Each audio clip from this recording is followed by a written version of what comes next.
Welcome to Rise and Realign Conversations for the Sensitive Soul. I'm Melissa, and this space is for those of us who feel deeply, love fiercely, and sense the world in ways that are hard to explain but impossible to ignore. Here, we honor your sensitivity as a strength, not something to fix. Through reflections, realignment, and soul led stories, we remember how to move through life in a way that feels true to who we really are. This is your space to rise, to realign, and to come home again and again to your own wise, sensitive self. So last week, I talked about the Hopi people and the two paths. So pretty much, head versus heart guidance. And today, I just want to expand on that lens, outward and speak about how, we often have blinders on that we don't even necessarily realize. I know I didn't.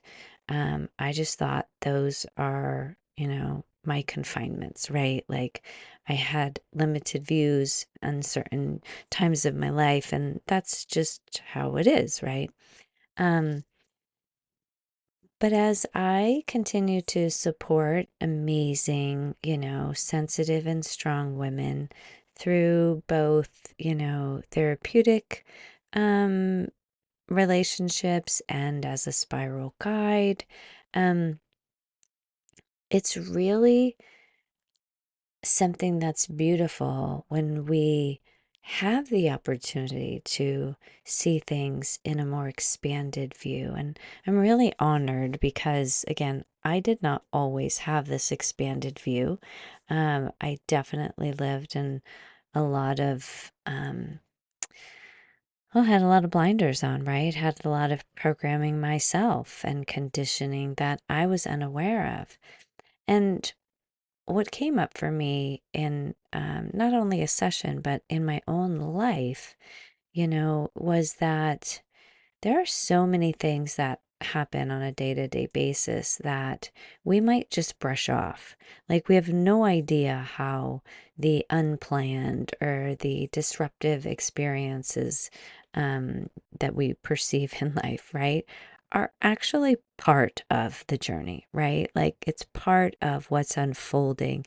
And it really is part of our highest and greatest good. Now, I know because I've been, a fan of Louise Hay's work since my awakening in 2008, but it's not always easy to see that everything is working out for your highest and greatest good because sometimes things are very uncomfortable, right? And some things can be very irritating. And I mean, when I think back to when my kids were younger, and I didn't know what I now know, right? Like I could feel an emotional reaction to, them uh, needing something, right? And me feeling like I got to get out the door. I have work to get to, or, I'm in the middle of cooking, you know, and again, our nervous system response is what's important to understand about being a highly sensitive individual because what may feel like no big deal to the roughly 80% of the population, right, who don't have this trait, does feel like a big deal to those of us in the minority who have a more finely tuned nervous system. So, and for a while, I could start to understand, like, oh, okay, this feels really big to me because of my nervous system response, but that's okay, let me just get myself calm and I'll still get out the door, right? So for a while, it became, oh, let me just, again, honor that I'm a highly sensitive person and this reaction is feeling big because I feel things deeply. But as my own journey unfolded, I started to realize like this is happening for a reason. Like, whatever just upset, in a sense, the apple cart, right? Like, whatever just disrupted the plans or, what was happening in that moment is not a detour, in a sense. It's part of what's unfolding. Um, and it's what we do with that really changes everything. Um, I actually joked recently with my former husband, because he's really good about, he's a very routine oriented gentleman. He, has his schedule of when he, does his whatever, organizing, watering plants, right? Like cleaning. And I really appreciated that type of stability and routine that he had. But that was never my nature, and I didn't always understand that. Of course, human design has helped me understand a whole lot more about why I do things the way I do things, in addition to being a highly sensitive person. But I joked with him recently because I was like, you know what? When I'm inspired to clean, it's because something broke, something spilt, something fell, you know? And it was like, that was really like light and freeing to realize, like, there's no need to compare myself to him, right? Like, that's his way, that's his nature. It works for him, it feels natural, right? And for me, I like to clean, and do a really thorough job, but I'm not somebody who can stick to a rigid type of schedule. That's just not my nature. My nature is to feel more into, moment by moment, what's going on for me. And so, I've come to see that those disruptions, like, recently, something fell out of a cabinet and it broke and it shattered into a gazillion tiny pieces, and it was like, oh no, right? And I remember my son just, wondering, like, why did this happen? Because the next day, some glass didn't get cleaned up and he got some really small pieces on his toe. And I noticed how he, was quick to like use his phone in a sense to just distract himself. And it brought me back to my own childhood where I was like, I didn't have all these distractions, right? I fell a lot. I was in the hospital a lot. I had surgeries, right? Like I had all these different experiences, but that's not his reality, right? He's very healthy and happy, and this to him was like, well, how do I just, wait until this piece of glass, is ready to come out? And I was like, no, like, let's just be present with, you know, how to care for your foot, And it turned into this beautiful opportunity for me and my son to connect in ways that, we just hadn't, right? Like he didn't hear about all of my, childhood ailments because it didn't serve a purpose before. But in that moment, all of a sudden, it did. And it was like he was able to see how, wow, he really has lived a very healthy and happy life.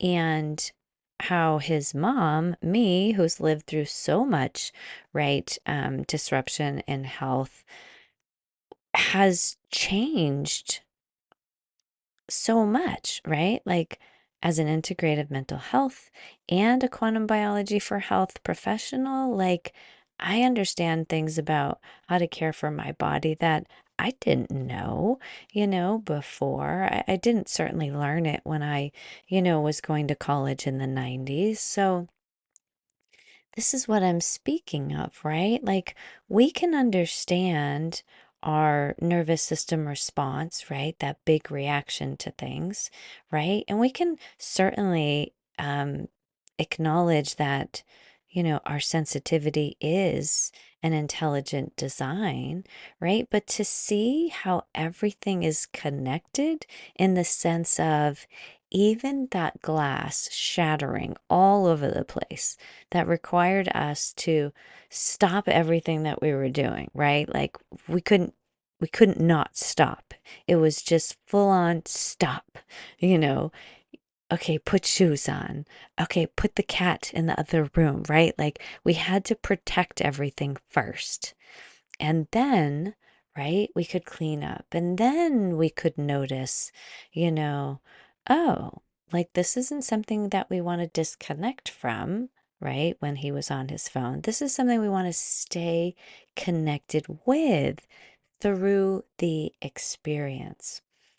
And and it was really a wonderful experience because the glass came out easily with some raw honey and a band-aid, for a couple hours. And, he recovered perfectly. We were out walking, no problem. Um, so, again, bringing it back to how many of us can look at what seems like a disruption in our plans, right? What seems like unplanned, intrusions, right? Whether that's somebody needing something, right? Or there being a delay in traffic, like whatever it is, right? It's an invitation for us to really be present with ourselves, right? To pay attention and notice, like, well, how am I feeling as this happens? What's my go to? You know? And again, I know in my past, I could go to like, oh, really? Does this have to happen now? Like, I don't have time for this. I can't tell you how many times I probably said that. I don't have time for this.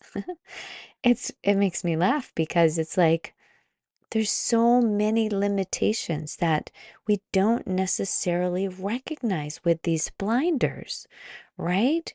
But I assure you, the more that we take a break and breathe love, as I like to say, which we can do right now, the easier it is for us to see the deeper layers. We can see the gifts in it all. So let's do that. Let's inhale deeply in through the nose. Second inhale. And then nice, long and slow exhale out your mouth. Whether you want to make a sound, or just blow out a candle silently. It's totally up to you. You know yourself best. You know what is going to help you realign with you, right? But again, inhaling deeply.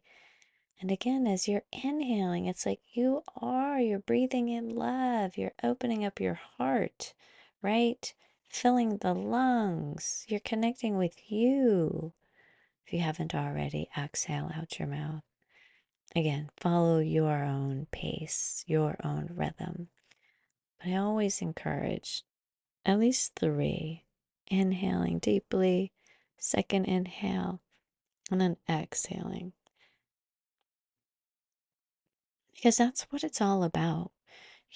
We can notice our nervous system response that some may call an overreaction, which doesn't mean that it is, because you feel something more deeply than someone else, or because your experience of something that just occurred looks or feels or just is bigger than somebody else, doesn't mean there's something wrong with you. The point is that you recognize it. Because when you recognize it and stay with it, to breathe with it, you create the space for your nervous system to relax just a little bit. That's why it's so important that we connect with our breath, because that is an instant gateway to creating more calmness and more coherence, and really centering you in your heart.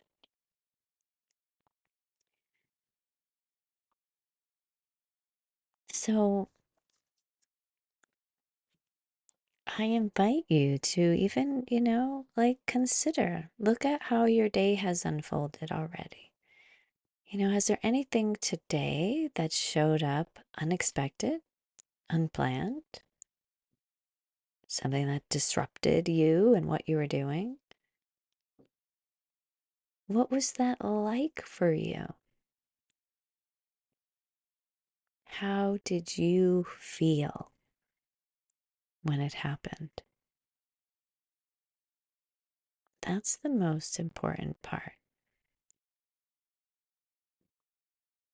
Tuning into how we feel about something, noticing that that's sensory intelligence, right? Like, what are the sensations? Did you feel a tightening in your muscles, right? A contracting in your chest, right? Did your shoulders, cave inward? Did your fists tighten? Did your voice raise? Being aware of these are what helps us to realign throughout our entire day. Now, I'm someone who's very curious. And, as I continue on my own journey, I realize there's so many things I notice now that I certainly didn't in my younger years. I certainly didn't relate or have interest in astrology when I was younger. Um, but 13 years ago, when the human design system was presented to me, that was the first time I started to begin being curious about the planets and how they aligned when I was born and what did that mean for me and my experiences. And now at this stage of my life, we're hearing about the different planetary shifts that are happening that, are really talking about a big change on the planet. And so perhaps you're noticing too, that either you're responding differently to situations than you used to, things that you're interested in has been shifting, right? Perhaps things are getting quieter in your life. Maybe that's disrupting as well, right? And I invite you to breathe into that and open up to the curiosity around what is this opening up for me? Or what is this showing me, right? What is this revealing for my highest and greatest good?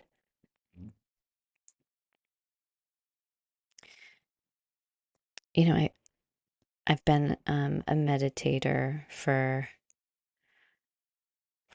well, my youngest son is almost 13 and a half.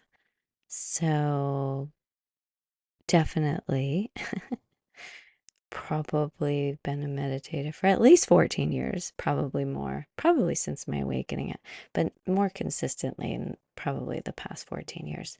Um, and I had an amazing meditation just the other day, and the symbol that came up for me was a fly. And I was just like, okay, interesting. And that was that. And that was a few days ago. And then earlier today, a fly landed on my leg, and I was just like, interesting. And it hung out for quite a while I did what I was doing, reading and chatting. And it just kept making circles and walking up my leg. I had about 3 different experiences with flies today.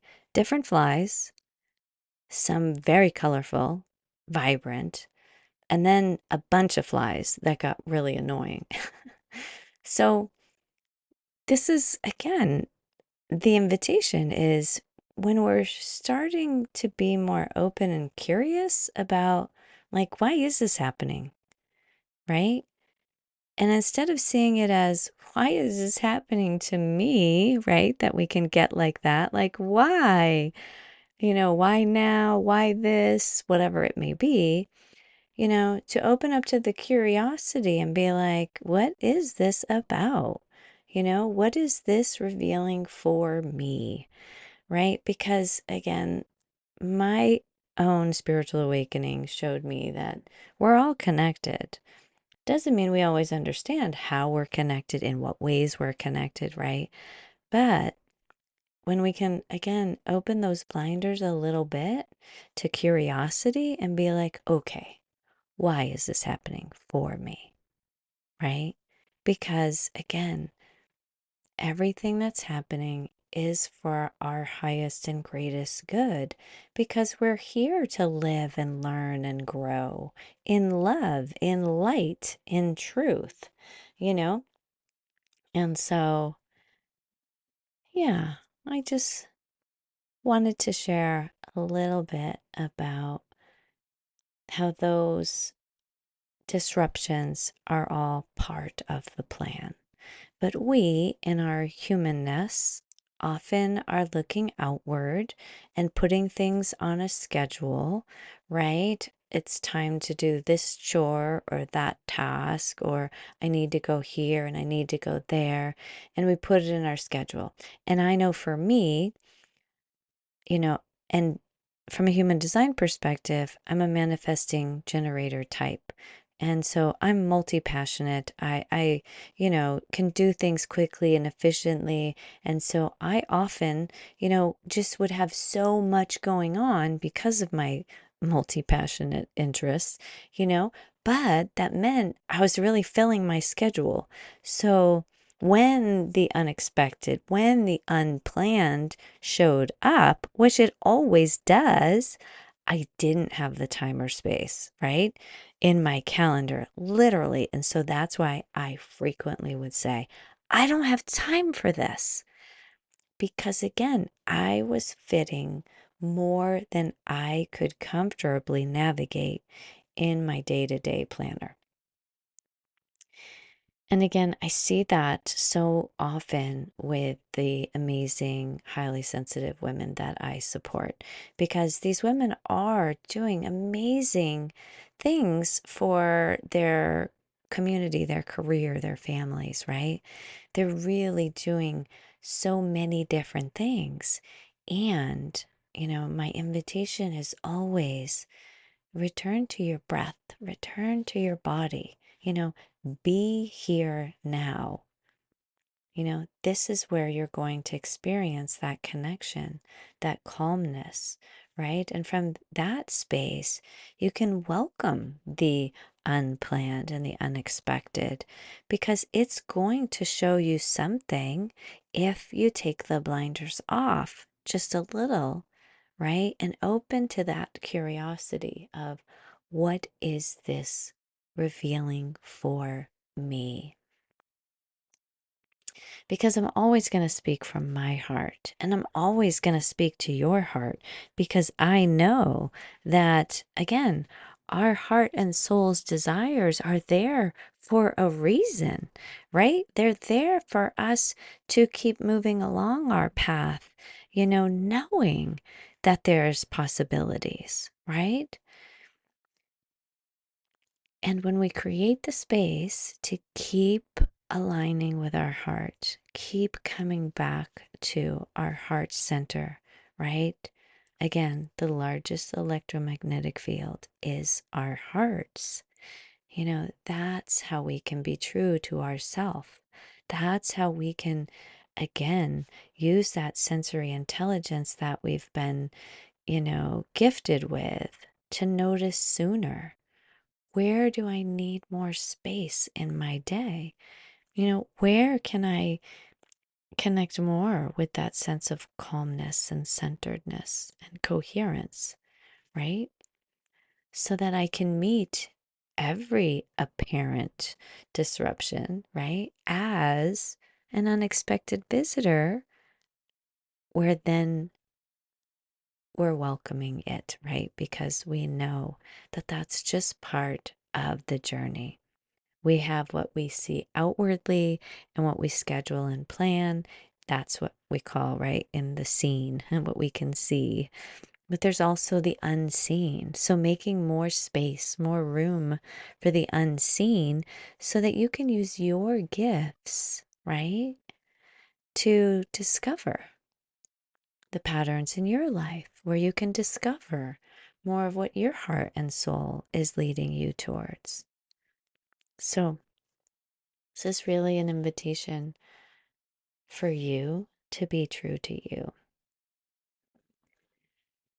So, if you're recognizing yourself as a sensitive woman, and if any of this is speaking to you deeply where you'd like to learn more, the best place to begin with me is my Essentials course called Your Sensitivity is Intelligent Design.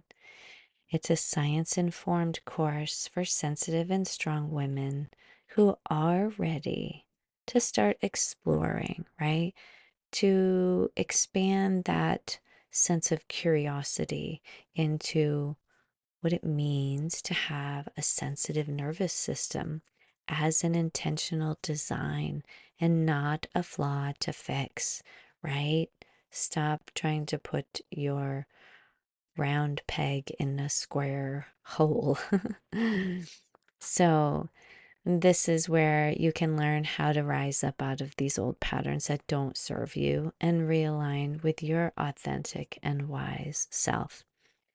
And throughout this essentials course, you would, learn about both the brain, the unique neuroanatomy of highly sensitive individuals, your sensitive nervous system, the different, ages and stages of life as a woman, 20s, 30s, 40s, 50s, and beyond, pregnancy, motherhood, covers all of that. And then you'll create your own personal realignment map as well. And then we walk together across the year in the sensitivity realignment spiral, which are seasonal threshold gatherings at the solstice and equinox. And our first gathering is at the summer solstice. Um, so yeah, you're invited to explore that on my website, realignwithmelissa.com. I'd love to support you and walk this journey together. And before we close, I invite you to return to your breath, your body, to what feels true for you right now. There's nothing you need to fix. Just notice what's here. Where the heart leads, the body remembers, and the soul awakens. As a reminder, we are here together to rise, reclaim, remember. And as always, I'm so grateful you're here. And if you'd like to walk this sensitive and strong path more intimately with me, I do write a weekly Rise and Realign lunar letter. But you can find all of that at realignwithmelissa.com. So take good care of you. Much love and light.